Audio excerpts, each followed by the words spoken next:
படத்துல திடீர்னு பூமியை பொளந்துக்கிட்டு ரொம்பவே பயங்கரமான நிறைய மான்ஸ்டர்ஸ் வெளில வர ஆரம்பிக்குது. அந்த மான்ஸ்டர்ஸ் கண்ணில் கிடைக்கிற எல்லா மனுஷங்களையும் கொடூரமா கொண்டுகிட்டு இருக்கு.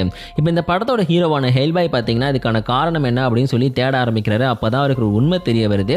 முன்னொரு காலத்துல ரெட் குயின் அப்படிங்கிற பேர்ல ரொம்ப பயங்கரமான ஒரு ராணி இருந்திருக்கா. இந்த ராணி பார்த்துட்டீங்கன்னா தன்னுடைய மந்திர சக்தியை பயன்படுத்தி மனுஷங்களை மிருகங்களா மாத்திக்கிட்டு இருந்திருக்கா. இதை தெரிஞ்சுக்கிட்ட கிங் ஆர்த்தர் அப்படிங்கிற மாவீரரும் அவருடைய நண்பனா இருக்கக்கூடிய மெர்லின் அப்படிங்கிற ரொம்பவே சக்தி வாய்ந்த ஒரு மந்திரவாதியும் பார்த்துட்டீங்கன்னா தங்களோட சக்தியை பயன்படுத்தி இந்த ஒரு ரெட் குயினை கொண்டு உடம்பை வெட்டி 6 துண்டாக்கி அதை பூமியோடைய எல்லா இடத்துக்கும் அனுப்பி வச்சுட்டாங்க. இப்போ அதோட தலை கண்டுபிடிக்கப்பட்டதுனால தான் அந்த பிரச்சனைலாம் நடக்குதுன்னு தெரிஞ்சுக்கிட்டு இதை தடுக்கிறதுக்காக பார்த்தீங்கன்னா தன்னோட நண்பனுடைய உதவியை தேடி ஹீரோ கிளம்புறாரு. அப்படி போகும்போது தான் தெரியுது அவரோட ஃப்ரெண்டு பார்த்தீங்கன்னா ஒரு ரெஸ்லிங் மேட்ச்ல வந்து கலந்துகிட்டு இருக்காருன்னு சொல்லிட்டு அவரோட சண்டை போட்டு அவரை தோக்கடிச்சதுக்கு அப்புறம் பார்த்தீங்கன்னா அவரோட முகமுடியை வந்து நம்ம ஹீரோ கலட்டுறாரு. அப்போ பார்த்தீங்கன்னா அவரோட ஃப்ரெண்டு வந்து ஒரு ரத்த காட்டேரியா முழுசா மாறிட்டாருன்னு சொல்லிட்டு நம்ம ஹீரோக்கு தெரிஞ்சு வேற வழி இல்லாமல் அவர் கொண்டுறாரு.